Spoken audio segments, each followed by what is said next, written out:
ગુજરાતના કોળી સમાજ માટે એક રજૂઆત કરી હતી। કોળી સમાજ ગુજરાતનો સંખ્યાની દૃષ્ટિએ સૌથી મોટો સમાજ છે અને કોળી સમાજનું આસ્થાનું કેન્દ્ર સંત શ્રી વેલનાથ બાપુ છે।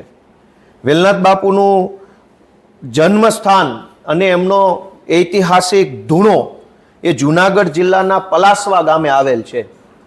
જે સંત શ્રી વેલનાથ બાપુને ગુજરાતભરનો કોળી સમાજ ખૂબ શ્રદ્ધા અને આસ્થાથી માને છે, એવા સંત વેલનાથ બાપુના ધૂણાનો આજ દિવસ સુધી ગુજરાતની ભાજપની સરકારે કોઈ વિકાસ કરેલ નથી।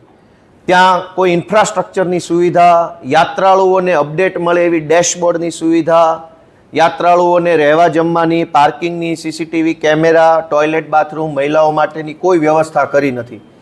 આટલો વિશાળ કોળી સમાજ જે વેલનાથ બાપુને માનતો હોય, એ વેલનાથ બાપુના જન્મસ્થળનો વિકાસ કરવો એ સરકારની પ્રાથમિકતા હોવી જોઈએ, પણ દુર્ભાગ્યવશ રીતે આ પ્લાસવા ગામે આવેલા વેલનાથ બાપુના ધૂણાનો વિકાસ થયો નથી। એટલે હું તારાંકિત પ્રશ્ન પૂછીને સરકારના ધ્યાન ઉપર લાવવા માંગતો હતો કે આ ધૂણાનો વિકાસ ક્યારે કરશો અને અત્યાર સુધી નથી કર્યો તો હવે પછી શું આયોજન છે, પરંતુ મારો આ પ્રશ્ન નામંજૂર થયો હોવાથી આ પ્રશ્ન બાબતે કોઈ ચર્ચા વિચારણા કંઈ થયેલ નથી ગૃહમાં કે કોઈ મને જવાબ મળેલ નથી। પરંતુ આ પબ્લિક પ્લેટફોર્મના માધ્યમથી સરકારને વિનંતી છે કે આમ તો કરોડો રૂપિયા ખૂબ વેડફી નાખવામાં આવે છે, પરંતુ સંત શ્રી વેલનાથ બાપુના ધૂણાનો જો વિકાસ કરવામાં આવે પલાસવા ગામે તો મને એવું લાગે છે કે દેશ વિદેશના શ્રદ્ધાળુઓ અને યાત્રાળુઓ સંત શ્રી વેલનાથ બાપુના સમાજના યોગદાન વિશે જાણી શકશે। Thank you.